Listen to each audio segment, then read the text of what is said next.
बच्चों नीट में biodiversity conservation को लेकर बहुत इंपॉर्टेंट क्वेश्चन पूछा जाता है। बायोडाइवर्सिटी में दो सवाल आते हैं कि बायोडाइवर्सिटी को क्यों कंजर्व करें और कैसे कंजर्व करें। तो क्यों कंजर्व करें, इसमें हमारे पास तीन आर्गुमेंट हैं।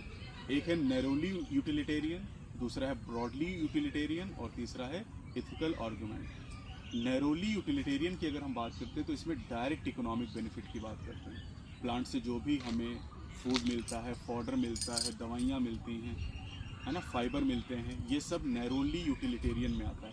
इसमें बायो प्रोस्पेक्टिंग भी इंक्लूड किया जाता है। ब्रॉडली यूटिलिटेरियन में अगर हम बात करें तो यहाँ पर जो इनडायरेक्ट बेनिफिट होते हैं जैसे ऑक्सीजन रिलीज, फोटोसिंथेसिस, ये सब ब्रॉडली यूटिलिटेरियन के अंतर्गत आते हैं। इथिकल आर्गुमेंट की अगर हम बात करते हैं तो इसमें हम मतलब चूँकि ह्यूमन है इसलिए हमारे नैतिक कर्तव्य है कि हम जो बायोडाइवर्सिटी उसकी सुरक्षा करें। अब दो तरीके के बायोडाइवर्सिटी कंजर्वेशन के तरीके, एक है इन सीटू और दूसरा ex situ. In situ conservation में 5 तरीके हैं और एक्स सीटू कंजर्वेशन में 12 तरीके हैं। तो अगर हम 5 याद कर लेंगे इन सीटू वाले तो आसानी से हमें बाकी पता ही चल जाएंगे। तो इन सीटू कंजर्वेशन में 5 तरीके में पहला है बायोडाइवर्सिटी हॉट स्पॉट, दूसरा है बायोस्फीयर रिजर्व, तीसरा है नेशनल पार्क, चौथा है वाइल्ड लाइफ सेंचुरीज और पांचवा है sacred groove. Total biodiversity hot spot का जो नंबर है वो 34 है। इनमें से 3 इंडिया को कवर करते हैं। बायोस्फीयर रिजर्व का नंबर इंडिया में 14 है, नेशनल पार्क 90 इंडिया में है और वाइल्ड लाइफ सेंचुरीज 448 हैं।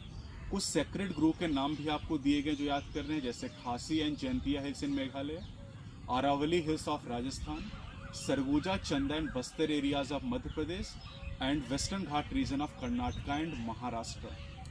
अगर हम बात करते हैं हॉट स्पॉट जो इंडिया को कवर करते हैं 3, उसमें आपको याद करना है वेस्टर्न घाट एंड श्रीलंका पहला हो गया, दूसरा हो जाएगा हिमालय और तीसरा हो जाएगा इंडो बर्मा रीजन। और अगर इन बायोडाइवर्सिटी हॉट स्पॉट को हम लीगली प्रोटेक्ट कर दें तो जो ऑन गोइंग मास एक्सटिंक्शन है वो 30% तक रिड्यूस हो जाएगा।